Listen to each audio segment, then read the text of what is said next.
जब सीता जी के रावण हर के ले गई लंका में, तो अशोक वाटिका में सीता जी के रखलस। एक बाद में हनुमान जी जब गोलन हो जा, तो हनुमान जी से का कहतारी सीता जी, अब न सहाता श्री राम की जुदाई, अब न सहाता श्री राम की जुदाई, कि मन करे हम मरी जाई। हनुमान जी मन करे हम मरी जाई, अब न सहाता श्री राम की जुदाई, अब न सहाता श्री राम की जुदाई, कि मन करे हम मरी जाई। हनुमान जी मन करे हम मरी जाई। एक एक दिन एक बरिस बुझाता, राक्षस के नगरी में रहलो न जाता। एक एक दिन एक बरिस बुझाता, राक्षस के नगरी में रहलो न जाता। काहे प्रभु जी हमके दिल बिसराई, काहे प्रभु जी हमके दिल बिसराई, कि मन करे हम मरी जाई।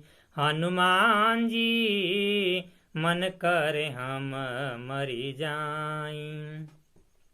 मुअल नईखी बाकी मुआले समझी ह, आफत में जान बाटे प्रभु जी से कही ह।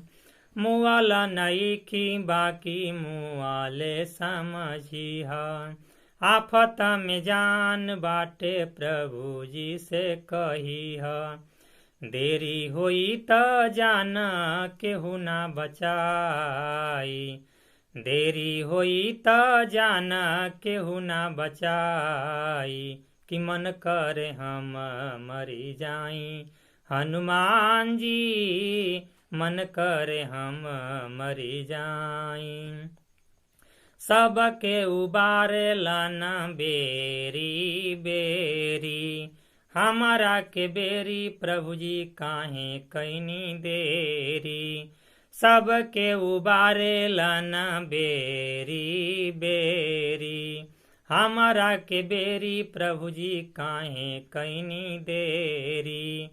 काहे प्रभु जी हमके दिल बिसराई, काहे प्रभु जी हमके दिल बिसराई, कि मन करे हम मरी जाई।